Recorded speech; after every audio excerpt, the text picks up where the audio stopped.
On va continuer avec les formes associatives. On va dérouler les deux dernières.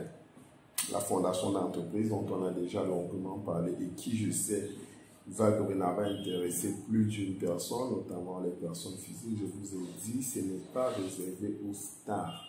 Il ne faut pas s'appeler Samuel Eto'o, il ne faut pas s'appeler Fally Ipupa, il ne faut pas s'appeler Idriss Carlos Kameni et j'en passe pour avoir une fondation. Toute personne physique, comme je l'ai dit, qui pense être apte, être capable de rassembler derrière elle un ensemble de bienfaiteurs, un ensemble de donateurs, elle peut mettre sur pied une fondation, n'est-ce pas, qui d'ailleurs peut être un agrément donné à la personne physique sans pas porter son nom. C'est pas systématique qu'un agrément, n'est-ce pas, de fondation donné à une personne physique porte non plus son nom. Voilà, il faudrait vraiment qu'on le sache. Vous pouvez donc le créer sur notre dénomination. Mais c'est quoi les formalités pour, n'est-ce pas, mettre votre fondation sur pied? Je l'ai dit, ça se passe par devant le préfet. C'est le préfet qui donne l'agrément. On parle bien d'agrément. C'est créé par une autorité administrative. Le dossier est constitué d'une demande timbrée adressée forcément au préfet du département dans lequel la fondation aura son siège.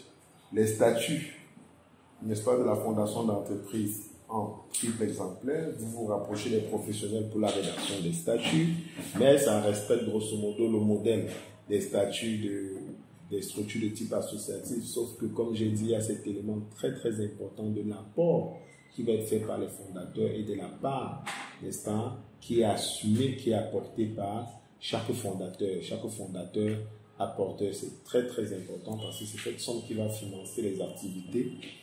Et il faut savoir que c'est un agrément de minimum 6 ans. Ça, je l'avais déjà mentionné, mais c'est pour que vous n'oubliez pas ça dans les statuts. C'est très important.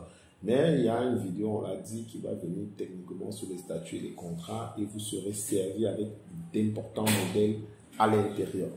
Les justificatifs de la caution bancaire de garantie, oui, parce que, comme j'ai dit, il y a de l'argent qu'on met vraiment dans la fondation et il faudrait bien qu'on sache et qu'on se rassure que vous êtes capable d'apporter de façon conséquente des fonds à long terme pour faire fonctionner cette fondation et œuvrer dans le secteur qui vous intéresse. Il faut donc pouvoir déposer un justificatif d'une caution bancaire de garantie et les justificatifs du versement de la dotation minimum initiale. Très important. Ça veut dire que quand la fondation d'entreprise va démarrer ses activités, comme j'ai dit, il y aura un budget de départ, il y aura une dotation de départ répartie entre les différents fondateurs. Et il faudrait qu'on se rassure que vous ayez déjà libéré. Voilà, c'est souscrit et libéré directement, versé dans le compte de la fondation, ou au moins un compte provisoire. C'est très important. Le justificatif du versement de la dotation initiale, il faudrait qu'on puisse se rassurer que tous les apporteurs ont déjà transférer le patrimoine, n'est-ce pas, qu'ils sont censés apporter en numéraire ou en nature, mais prioritairement en numéraire, n'est-ce pas, auprès du compte affecté pour la circonstance, pour la fondation d'entreprise. C'est très important. Donc, quand vous allez réunir ces 4 pièces, la demande timbrée, nécessairement que la demande va toujours avoir les éléments du type associatif, ça veut dire l'objet, ça veut dire la dénomination, le siège. Vous allez mentionner les responsables, ça veut dire les membres du bureau. Voilà, ce sont des éléments qui reviennent.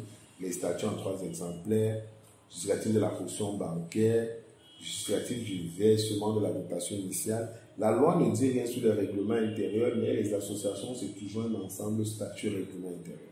Toujours donc, pour prévoir le règlement intérieur, il faut déposer le règlement intérieur également. Et vous déposez dans les services du préfet. Le silence gardé par le préfet pendant un délai de 2 mois, n'est-ce pas, suivant le dépôt du dossier, emporte création de la fondation et donc acquisition de la personnalité juridique. Cependant, il faut faire très attention, cette acquisition ne devient formelle, mais vraiment officielle qu'au jour de la publication, n'est-ce pas, de cette autorisation administrative, donc de cet agrément au journal officiel. C'est une formalité un peu extra, n'est-ce pas, un peu extra que possèdent les fondations d'entreprise par rapport aux autres formes associatives, oui, la fondation d'entreprise, elle est publiée au journal officiel, ce qui n'est pas le cas de l'association, ce qui n'est pas le cas de l'ONG, sauf si vous souhaitez le faire par vous-même. Mais là, c'est une exigence légale, oui, et c'est le jour que le préfet va autoriser cette publication ou va mettre en œuvre cette publication au journal officiel que concomitamment la personne ou la personnalité juridique devient définitivement et formellement acquise pour votre fondation d'entreprise. C'est très important. Mais dès lors que le silence est gardé pendant 2 mois, il y a déjà acceptation. Il faut savoir qu'il y a déjà acceptation. Ça, c'est très important. Donc, voilà un peu les pièces qu'il faut constituer pour mettre sur pied votre fondation d'entreprise. Et si vous le voulez, on va donc terminer avec les OSP. Il n'y a pas grand-chose à dire sur les OSP. Je l'ai dit, ça se fait en 2 temps. C'est une formalité en 2 temps. Il y a d'abord ce qu'on appelle l'accord de principe, n'est-ce pas, qui est comme une sorte de phase provisoire. Et ensuite, il y a l'accord définitif. Et j'ai dit que pour l'accord de principe, il y a un ensemble de pièces. Vous allez voir les pièces au bas de l'écran. Il n'y a pas grand-chose à commenter. Les statuts, le règlement intérieur, la localisation, plan des bâtiments, l'activité à mener, tout ça. Lorsque vous avez satisfait à toutes ces pièces avec, n'est-ce pas, la demande, n'est-ce pas, d'accord de principe que vous formulez au ministre des Affaires sociales, voilà, le dossier est déposé au MINAS. S'il est validé, on vous délivre une lettre d'accord de principe. Ce n'est pas un problème de délai. Non, non, non. Il y a une lettre qu'il faut, accord de principe, que le ministre vous donne. Ici, c'est aussi la petite différence entre les OSP et les autres formes associatives, c'est que chez celle-là, il y a un silence gardé pendant un délai et hop, on considère que vous avez été accepté, approuvé par l'autorité.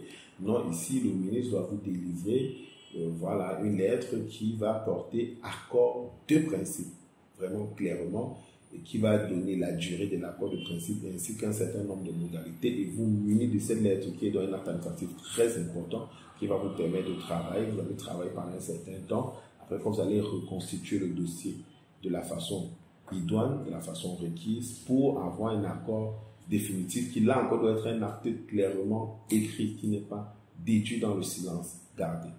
Voilà donc ce qu'il fallait savoir pour l'ensemble des formes associatives et pour totalement les formalités de création des différentes formes, n'est-ce pas, juridiques qui ont été examinées tout au long de cette vidéo de formation. Si vous voulez, on va passer à un autre pan, à un autre chapitre, un autre aspect de cette vidéo de formation qui est la fiscalité.